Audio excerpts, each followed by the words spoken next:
Let's move on quickly with with what we have in the financial news space, because the Peterson Institute for International Economics recently held a forum in partnership with the Bank for International Settlements to discuss a new report that was discussed on the future of the global financial system. That FinTernet's report was what it's called, was based on how technological innovations could generate change in the financial markets, making it cheaper, faster, more personalized, and more importantly, secure. Let's get some excerpts. For the BIS, this is another stage in our exploration of how advanced technology could deliver a more innovative and efficient financial system. I am encouraged by our work in this area. We have learned many valuable lessons and drawn some striking analytical insights. But at the end of the day, we at the BIS are mostly economists and finance specialists. To really understand how to apply technology, we need to bring technologists fully into the conversation. That is what Nandan and I have sought to do. We aim to bring together the economic and financial perspectives of me and my colleagues at the BIS with the technological know-how of Nandan and his team. And in doing so, to articulate a vision for the future financial system that unites a robust economic and financial foundation with state-of-the-art technology. In particular, we sought to sketch a blueprint of the economic and technological architecture for a future financial system and show how we could turn it into reality. Nandan and I come from different worlds. I wouldn't go so far as to say that economists and technologists speak different languages, but we have our own distinct dialects. At times there was dissonance in views and perspectives. This is healthy.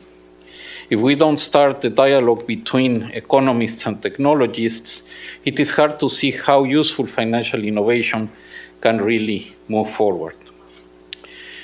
We have labeled our vision for the future financial system the FinTernet. I will leave it to Nandan to expand on it and explain the more technical aspects. But let me provide a broad overview. The FinTernet is a vision of multiple financial ecosystems that connect with each other, much like the Internet. It aims to empower individuals and businesses by placing them at the center of their financial lives. The application of technology has meant that tasks that were once expensive and time-consuming, like making an overseas phone call or booking an hotel room in an unfamiliar city, can now be done with the flick of a finger. The FinTernet aims to bring the same kind of progress to financial services. We foresee a system in which individuals and businesses could transfer any financial assets they like in any amount at any time using any device to anyone else anywhere in the world.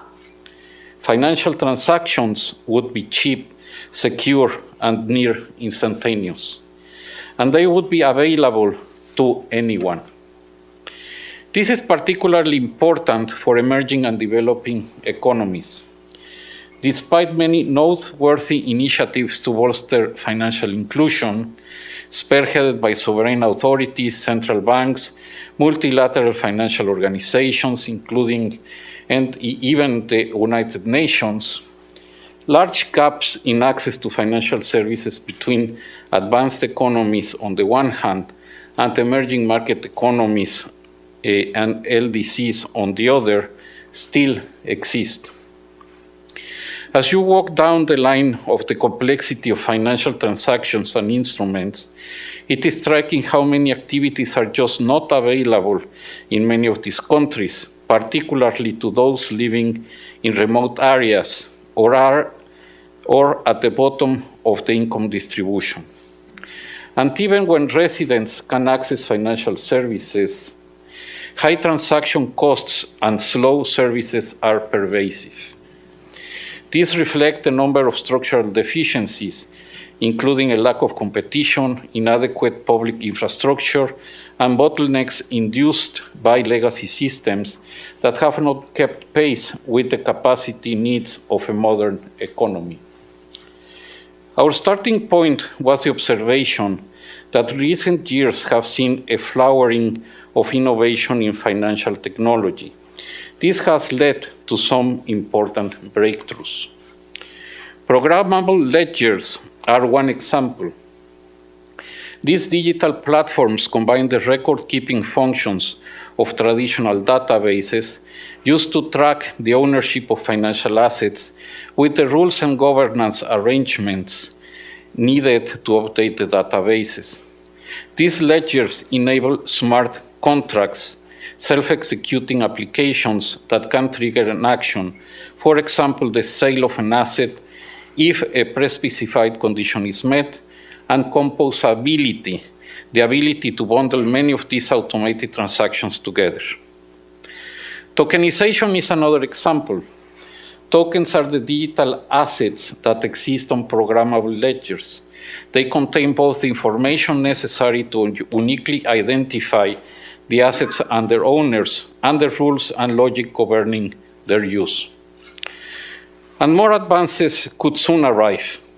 I am particularly encouraged by the transformative potential of artificial intelligence for the financial sector. Walk you through the idea of the Finternet, the financial internet, and later on I'll explain why we think of it as the financial internet, which we think is really about empowering individuals and businesses at the center of the financial life.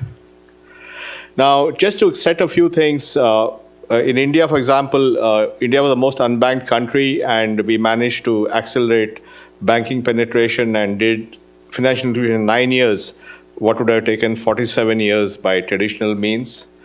Built a KYC system that does 16 billion transactions to open bank accounts and mobile phones, brought down the costs. Today, 250 million people have their digital records in their phones, in their lockers. We have a payment system which does 13 billion transactions a month, and Roberto has done a fantastic job in Brazil with Pix, which has also transformed Brazilian payments. And we have always thought about technology as requiring it to be universal. That is, in other words, technology should be for people, rich people who have smartphones, people who have feature phones, people who don't have phones. So everything we do should be done with universality in mind. So that's been the broad thinking that we've had historically. And we have seen, whether it's in India or Brazil or anywhere else, that if there's strong regulatory push, if there is political will, if there's the right technology, we can make things happen. So it's with that background of having been participating in making things happen that we have done this paper. So this paper is not just a theoretical paper, it's actually a plan of action, a call for action, and we look forward to working with all of you on that.